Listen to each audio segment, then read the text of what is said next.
Welcome to JonGetsGames. Today I'll be reviewing Captain Sonar. In this game, up to 8 players will split into 2 different teams, each piloting a submarine. They're going to be moving around the ocean map, dodging islands, and most importantly trying to find the opposing team in order to shoot them with torpedoes or launch mines to try and destroy that submarine. This game is mostly played in real time, although there is a turn-based mode. I will explain how the game plays, and then I'll tell you what I think about it. The first thing you have to do when playing Captain Sonar is put this really large screen down the middle of the table. Then you're going to have to split your group of players into 2 different teams.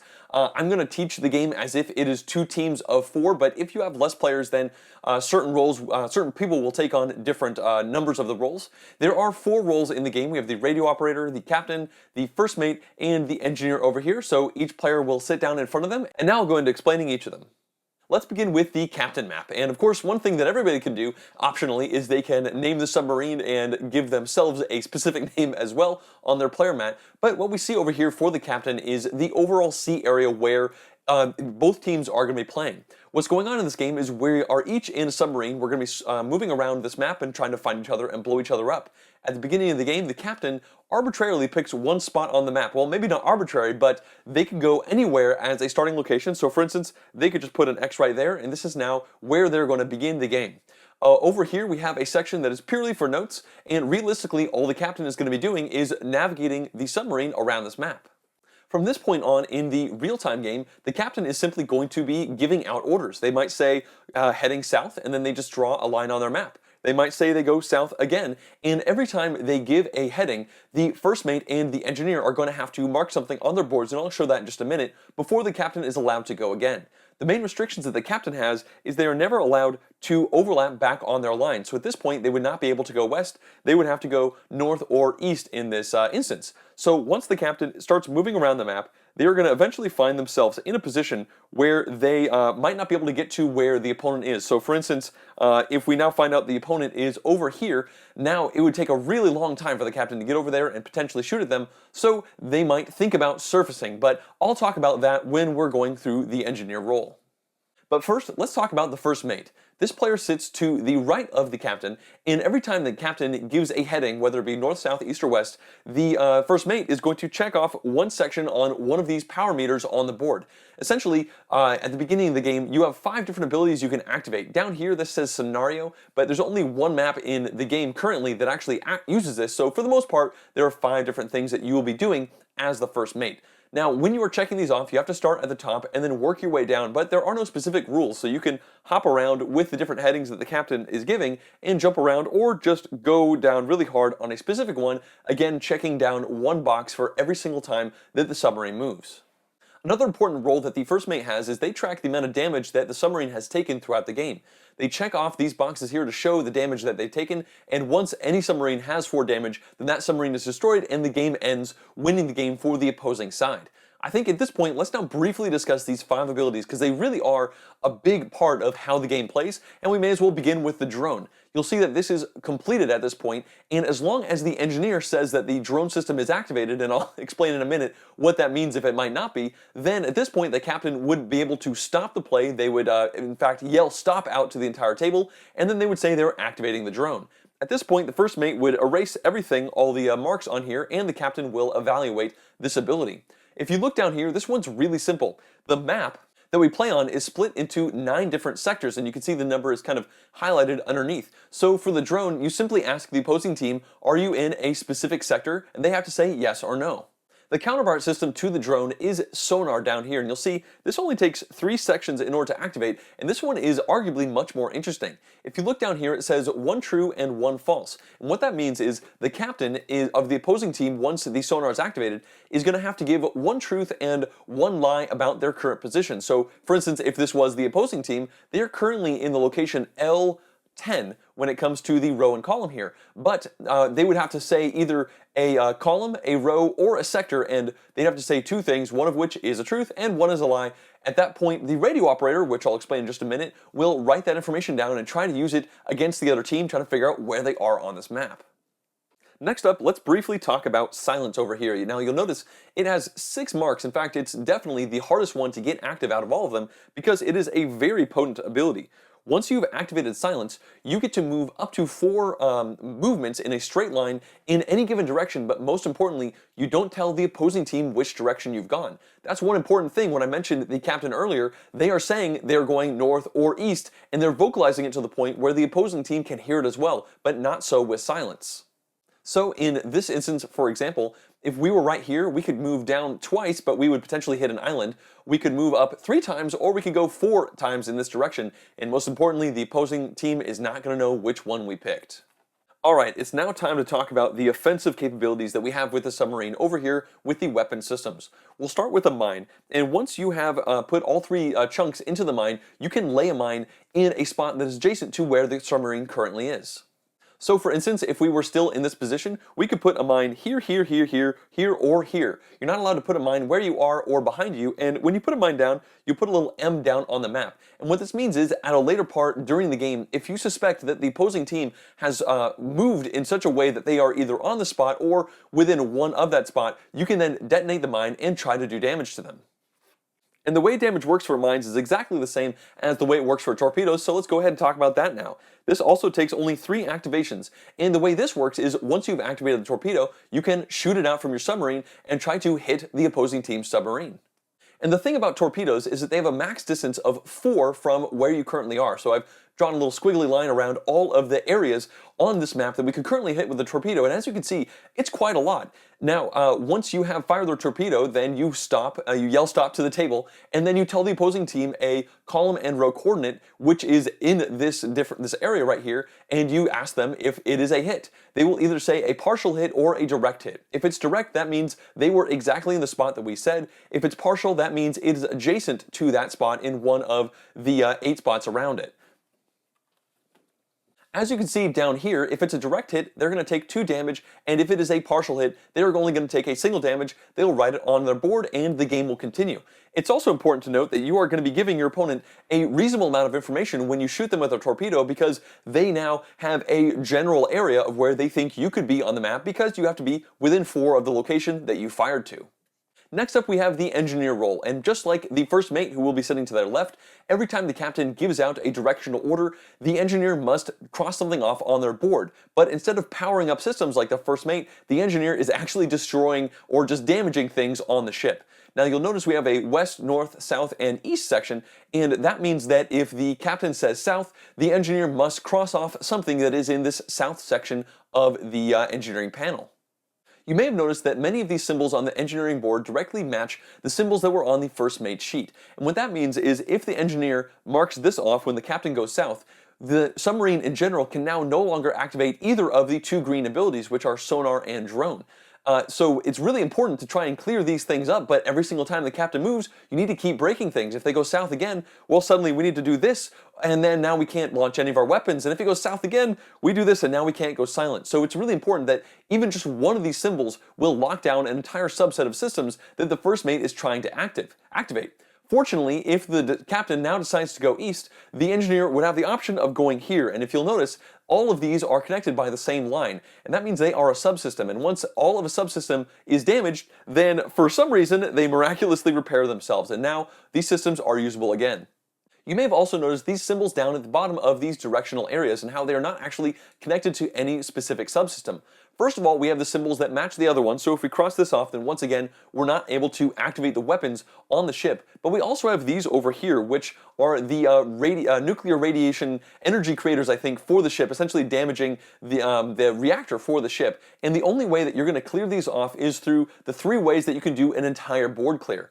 The first way that this happens is if you damage every single aspect to one specific zone on the ship. So if you've done all of them in the south area, then the ship immediately takes a damage, and you can see that down here showing all these crossed off. But in that moment, the engineer is now able to cross all these off from the board. So it's kind of good to clear everything off, but of course, once you take 4 damage, you lose. So the second way that they can clear everything from the board is if every single one of these reactors gets crossed off. The moment that happens, and you see down here, you once again take a damage, but you also once again get to erase everything that is on the engineer's player board. The third and final way that you can get a full board clear, let's see it just mess this up really bad, is if the captain announces that the submarine is going to be surfacing. The moment that happens, the engineer is going to start drawing a line on one of these sections. It doesn't matter which one, they can choose. And once they finish that line all the way around, they're going to initial that section, and then they're going to pass this entire map to the first mate, who will then pick a section, draw a line, then pass it to the captain, and then finally the radio operator. Once everybody has drawn these lines and initialed, it comes back to the engineer, who shows it to the opposing team as an engineer, and if they confirm that they have not touched any lines, then at that moment this submarine can once again dive down underneath the water, and the engineer can fiercely erase everything off the board. So this is the only way that the engineer can do a full board clear without actually taking any damage. There is one other aspect to surfacing that has to do with the captain player. When you surface, you are going to want to mark the location you are currently in, and then you have to broadcast to the opposing team which of the sectors you are currently in. So in this case, we would have to say we are in Sector 5, which is going to tell them quite a bit of information about where we may be in Sector 5, but also they are going to try and come down and hunt us while we are slowly drawing the little lines. The other thing the captain gets to do is they now get to erase this entire line drawing that they've made on their map, but it's really important to note that they don't actually erase any mines that they have dropped, because they still exist. This is really important because now the captain can come over here again, because once again they're not able to move onto space they were already at, so surfing is a really good way to open up your options for moving around on the map. Last but certainly not least, we have the radio operator. They have this board that looks just like the board that the captain has, but they also have this transparency which they put over on top.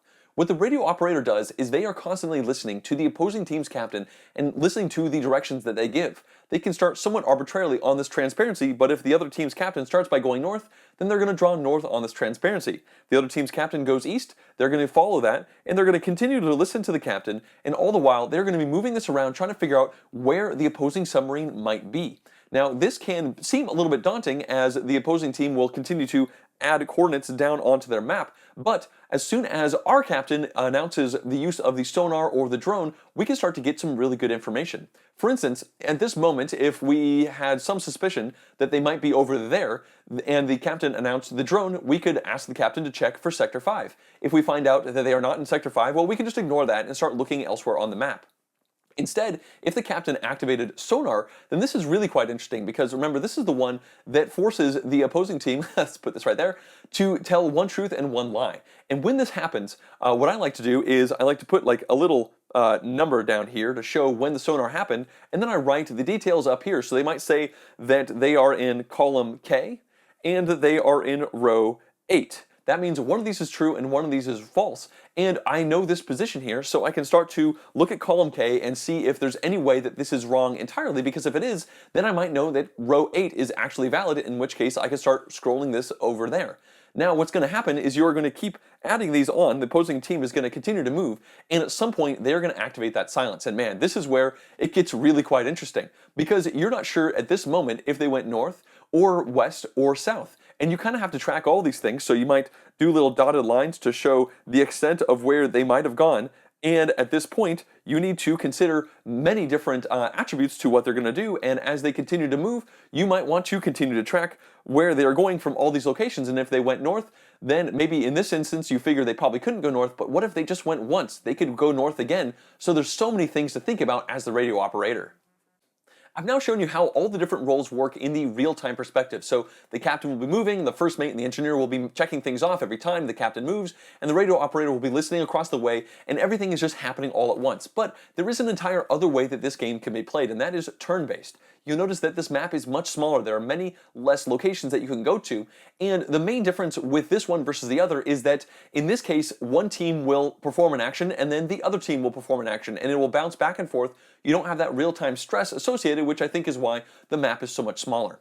I'd also like to show you that there are many more maps that come into this game. This is the alpha map, but there is also the delta map here, which is covered in ice, and you actually take damage if you surface anywhere that isn't these holes in the ice. There is this echo map right here, which is covered in neutral mines that you can actually activate using that scenario ability that is in the bottom of the first mate area. This allows you to do this to launch the mines and try to blow up your opponents. There are also two other maps which are a little bit more generic. The Bravo map, which has many less maps, islands on it, versus the Alpha map.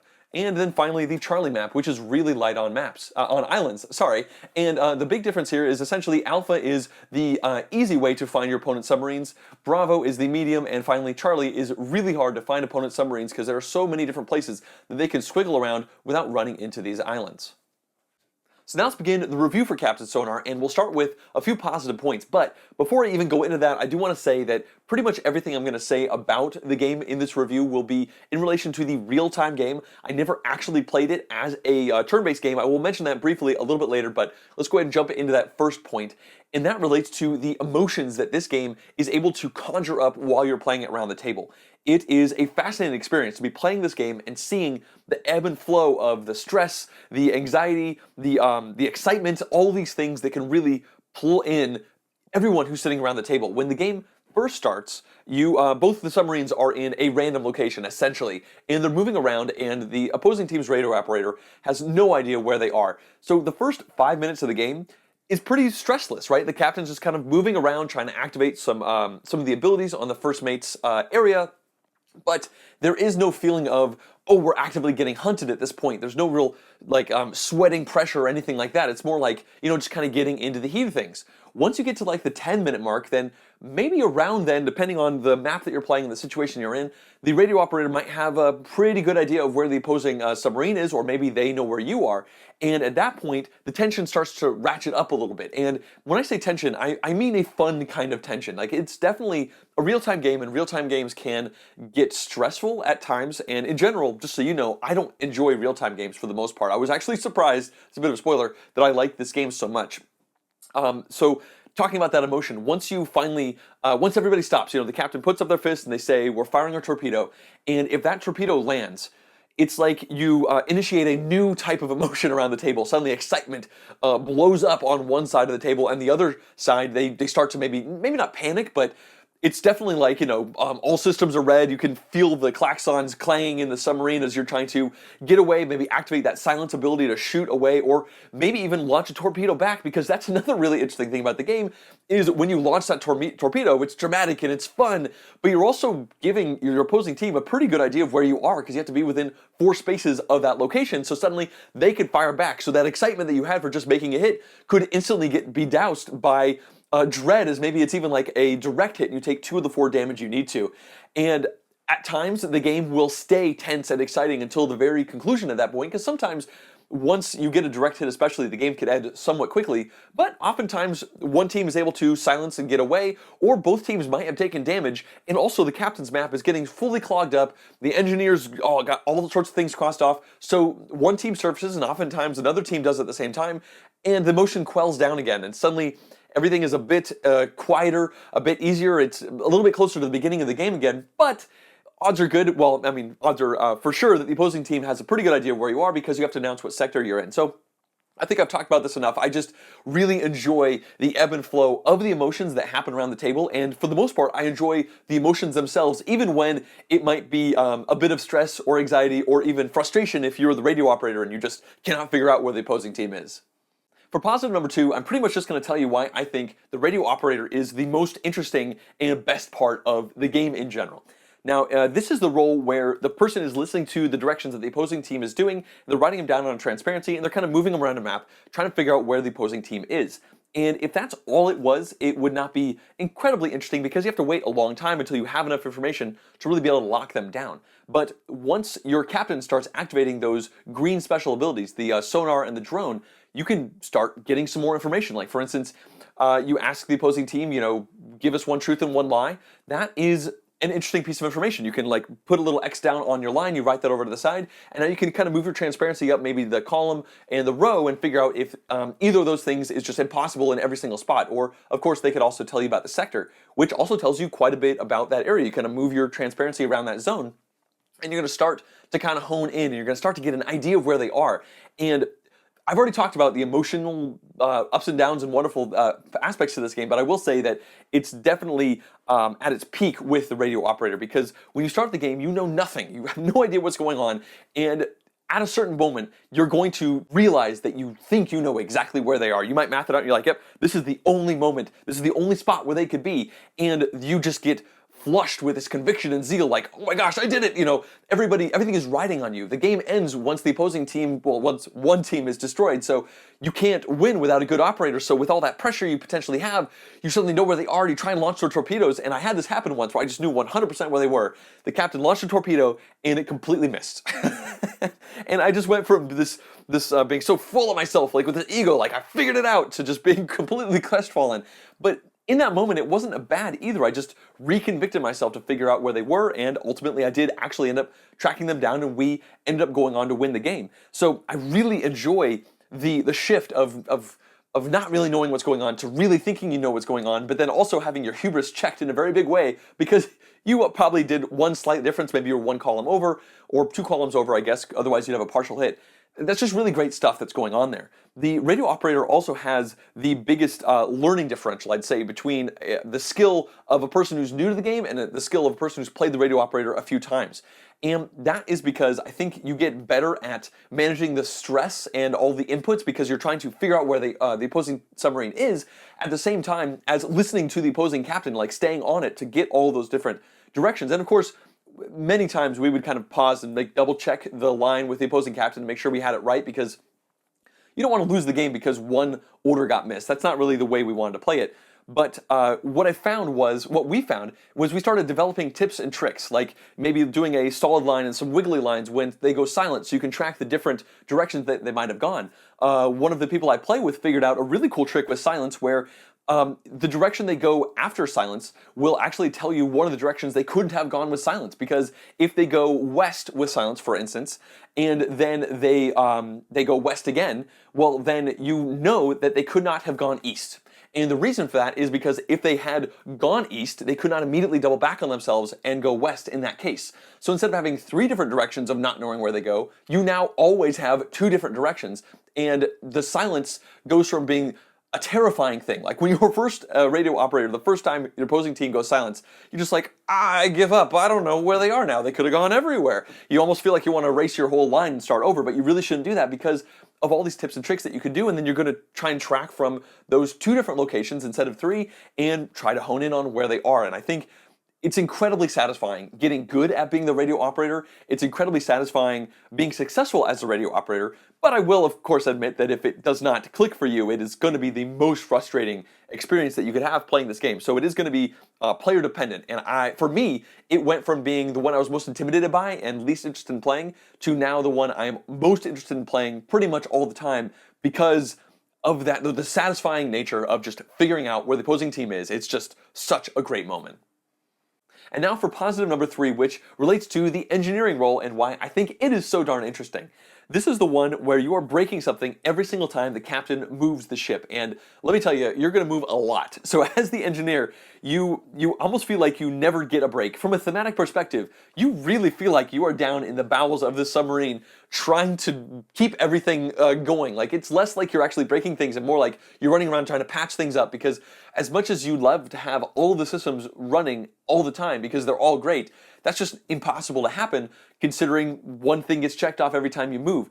And so the engineer role, they feel the burden of the roles of the ship much sooner than, say, the radio operator does. Even though I think the radio operator is ultimately a little more important, the engineer is very important, and it's almost like everything rolls downhill on top of the engineer right from the very beginning, and they're just making kind of tough decisions, and they really need to make sure that they're communicating with the first officer and with the captain to keep the correct systems open at certain times. And I think that the engineer can sink or swim off of their communication, off of how well the captain communicates back with them, but also with just looking at everything on their board and really trying to figure out how best to keep these different things open, and knowing when maybe you just need to suck it up and take a damage, clear off one of the systems. That's going to make it less likely that you win the game, but sometimes those kind of things just happen. And I just love that experience. It's thematically fun. It's mechanically interesting, trying to keep this puzzle going. You're kind of spinning a bunch of plates essentially. And yeah, I've really enjoyed playing that role, and I think it is far more interesting than it at first looked. Let's now move into a couple neutral points, and the first of these relates to the captain role. I've played this one more than any of the other roles, and I've really enjoyed it. There's a lot of fascinating things you can do as the captain. My problem is that I find myself slipping into an alpha captain situation or syndrome, and I've seen other people do this as well. And this might seem a bit silly, right? You're the captain, you're supposed to tell everybody what to do, but what I mean by alpha captain is I found myself trying to tell everybody exactly what to do by essentially playing the game for them. With the first mate and with the engineer, I essentially lean over and move based off of what I think I need cleared off on that engineering board, because I can just look over there and see what directions I need to go in order to clear out those systems. And I can look over at the powers on the map and say, do this twice and then do this once. And that's really unfortunate because it means that you're playing the game for those two players, so they're going to have a lot less fun. They're going to feel the theme much less, and that is important. Like, you playing these games to have fun. And I felt really guilty. After one game in particular where I did it egregiously, I straight up apologized to both of them, and they were both okay with it. They said they still had fun, but I knew that I had crossed the line, and I've really tried since then to communicate more, to talk to them and figure out what they think they want to do, and have the first mate try to communicate to me what the needs of the engineer, because this game is really supposed to be about engineering.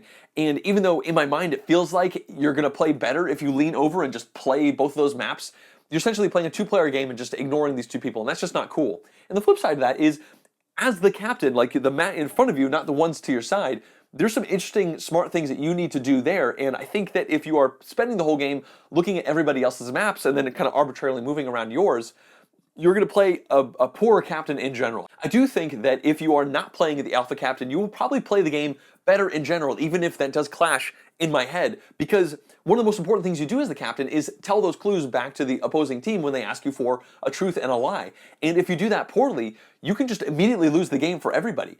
And it's kind of deceptive in how you do that poorly. You need to really look at your snake line of where you've been and tell the opposing team something that you think is going to be nice and vague, that they're not going to be able to glean anything from that. Also, you need to pilot the ship around in such a way that you are also not giving away where you are because you're just hugging too many islands. Like, it's good to try and stay in open spaces as much as possible, but then also maybe even move in such a way that makes it look like you went around an island. There are all these layers that you can get into, and if you're alphaing the game and playing other people's roles, you're not going to be doing that. And I think that it comes to the detriment of the entire experience. I've really tried not to do it myself. I don't think this is a flaw with the game, but it's kind of more of a me issue, but I've seen other people do it as well. It's a bit of a trap that you can find yourself falling into, and you should be cognizant of it and try to play the game correctly and just talk to the people and let everybody play the roles in front of them. For neutral number 2, I want to talk about the real-time versus turn-based aspect to this game and just kind of cover it briefly. And I will state, as I did earlier, that I have not played this game in turn-based mode. And on one hand, you might say I shouldn't be even doing this review without playing it in a turn-based setting, but I also don't think I ever will play it in a turn-based setting because I don't want to, because it really does seem like this game is better in the real-time mode. But I can say that I think that you could have fun with the turn-based game, and I think if you wanted to play this game with 4 players, that could be a really fun deduction experience, because you have one person playing the radio operator and the other person kind of playing all 3 of those roles as maybe an alpha captain, but you don't have that stress of the timing on you, so it's a little bit more true cat on mouse kind of situation, because you're both kind of hunting each other. I think that it's great that the game comes with turn-by-turn rules, because for some people that they're going to learn the game better. I've taught this game to many people now, and we've always jumped right in with the real time and not had a problem. But I've heard some people say that they've had better success by doing a real time game first. So it's good that it's in the game. It's probably a satisfying experience, but it's going to have nothing like the emotion that the real time game evokes. But a lot of people hate real-time games. I'm one of them, and I happen to enjoy this real-time game, but some people won't. And so it's great that there are these options for everybody in this game, because there's just a lot of interesting stuff going on, and I would hate for some people to just write it off entirely because it doesn't jive with a style of play that they like. Let's now cover my one negative for the game, which relates to the first mate position. I've kind of covered all of the different roles as I went through this review, and this one is definitely the weakest. Not only from a interesting decisions perspective, but also from a responsibility perspective. A big part of the fun of this game comes from knowing that you really matter on the submarine. You're the engineer, and you got to make sure systems are available at the right moment, and you're going to have to do that by creatively crossing things off. If you're the captain, you need to answer correctly across the way and make sure you're piloting really well. If you're the radio operator, oh my goodness, it all falls on you because you've got to find the opposing teams so that you can shoot them. And then there's the first mate who just checks boxes off of this little sheet in front of them. And for the most part, they oftentimes have many things checked off. There have been several times where the first mate had everything on the board checked off, but because of the engineer, maybe they weren't able to activate these things, and then they really aren't doing anything. Like, they don't even have the illusion of interesting decisions at that point. And realistically, even when your board is cleared, it's not that amazing of a decision figuring out if you put the checkbox right here or the checkbox right over there, because the captain's going to move again, and you're going to keep putting these things down, and it comes so fast that it doesn't feel that consequential. So on one hand, this is kind of a good thing, right? Because if you are playing the game with a bunch of people who know how to play already, but you have one or two people who are new to the game and maybe are a bit intimidated by the team-based nature, by the real-time based nature of the game, plunk them down in the first mate spot. They'll get to feel like they're part of the team, they'll get to play the game, they're going to have a fun time, and they can't screw things up very well at all because their role is so inconsequential when it comes to that. And after they play that one game, we'll then move them on to something else. It's nice that you have kind of an easy mode to wean people into the game. The issue is that when I've played it where everybody knows how to play the game, it almost feels like you pick the short straw when you are the first mate, because you try to stay relevant, you're trying to communicate with the engineer, you're trying to, go back and forth between the captain and, really work on these things and just almost make excuses for why you are sitting at the table. And people might disagree with me, and they might say that the first mate is actually very important because of that communication, but we have not noticed that. And I really hope the game comes out with maybe like a promo board or an expansion that has like a hard mode first mate where you are doing something on your board besides just checking things off. Like the engineer is like playing Bejeweled over there, like making kind of match 3, and you have the captain playing Snake, staking all around the map. And then the first mate feels like they're playing that Fruit Ninja game where they're just kind of swiping at their iPad, slicing this fruit and getting a bigger score. It's just not interesting enough. And I will gladly play as the first mate again in the future so that other people can rotate through the more interesting roles. But overall, it's a bummer that this one is so weak.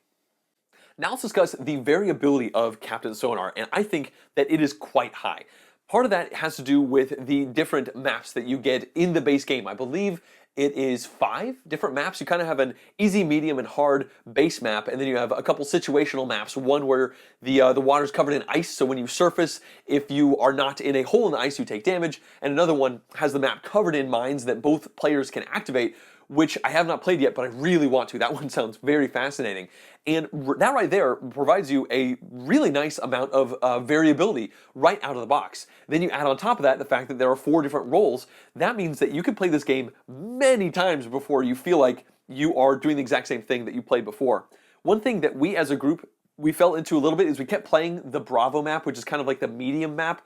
And part of the reason for that is because the Charlie map, which is the hard one, it's so open that we were worried the game's going to go like 45 minutes or something like that because there's so little information to really lock in on, and the opponents might keep going silent. So we haven't actually played the Charlie map. I do want to at some point when everybody knows what they're doing, but we have played some of the other maps. There were some promo maps that I got, 2 of them, I believe, when I bought this game from my friendly local game store, and I don't know how you can acquire them now, so I'm not going to hawk them too much, but we played the Manhattan one of those, and we had a really good time with that as well. So it's a very variable game. You're going to have lots of different game experiences when you sit down to play it. I think it's really high.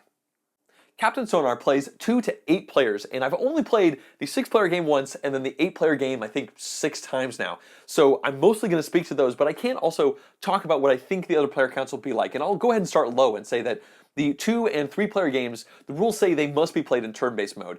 And that makes sense. In a 2-player game, one person is doing everything in front of them, and I just don't see how that would be that engaging of an experience because you're just going to have your brain split in so many different ways. I think that the 4-player game, that could be fun. The rules don't say that you have to go turn-based there. I think real-time would be a bit crazy because, well, the captain is doing the first mate and the engineer all at the same time. That could be fun, but I think if you were looking for a really good turn-based experience, the 4-player game would probably be best for that, and that could be a good experience, but it's definitely not where this game is going to shine. The 6-player game I played worked really well. In that one, the captain plays both the captain and the first mate, which is not a big deal, as I mentioned before, because the first mate is such a simple and kind of inconsequential role that those fold together very easily. I would definitely play the 6-player game again. I think it plays very good at that role, but this game is meant to be an 8-player game. Like, with 8 people around the table, even though that first mate is feeling a little bit out of the loop, it just has such a better energy when you're sitting around the table. It's just such a wonderful experience having all those people. And of course, the 7-player game just has one team of 4 and one team of 3, so that should work out really well as well. I think that this is the kind of game that you're going to acquire for those times when you have 6 or more people around your gaming table. Many games don't play that player count well, so it's great to actually have a game where you'll say, you know what, this is ideal. We have 8 people, let's play this. This is the best game we could be playing right now, as opposed to a game that maybe stretches up to 8 players but doesn't play very well at that point. In conclusion, Captain Sonar has completely blown me away, and I'm honestly very surprised by that. I went into my first game of this expecting to dislike it, or maybe even moderately enjoy it a little bit, but it's a real-time game, and I just don't like real-time games for the most part because they usually just stress me out. I get anxious. There's usually, yelling and maybe people trying to grab cards before other people or figure out the solution first. But Captain Sonar seems to have dodged all of those issues and gone the complete opposite direction for me mentally to create this wonderful, emotional, evocative, satisfying, interesting experience that is also real-time and just super fun. And it just avoids the negatives while just really harnessing all the positives of those emotions that you can have, to the point where even when you have crestfallen moments or frustration because things are just not working out as the radio operator or maybe as the engineer, you're still having a good time. And I think part of that is the camaraderie. You're all in this together. But part of that is also just the great thematic connection that this game has to each of the people around the table. For the most part, they're really strong connections. The engineer feels like they're kind of running around the engine room and like steam is blowing in their face and they're twisting knobs and cranking wrenches trying to keep everything together, as the captain is just moving this boat, this submarine to its extremes, trying to go around and find the enemy and blow them up. You have the radio operator who's like holed up in their little room where they have maps all over the place in their headset and they're just listening to that other submarine and where could it be and try to figure out where it is. It's just really great moments from a thematic, emotional perspective for everybody around the table. And I've just had so much fun playing it. And pretty much everyone that I've played it with has also had a great time. Even people who maybe after a game or two were like, I'm kind of done, like I'm a little burned out, they still really enjoyed the experience. And I'm really looking forward to playing this game many more times. And I know I say that somewhat often for games I recommend, and I strongly recommend this game, but man, this one, I really mean that. I'm very much looking forward to tons more games of this in lots of different roles, teaching it to new people and seeing their eyes light up as they figure out how this all works together and they get into the emotion and the wonderful feelings that you get as you're playing this game. I think I could probably ramble on for a lot longer about this than I need to, so I'm going to pretty much wrap it up at this point. Like I said, I strongly recommend it. It's been super fun. It's just a wonderful experience, especially to have an ideal game for 8 players. It's so rare to have that around the table. It's just a super fun game.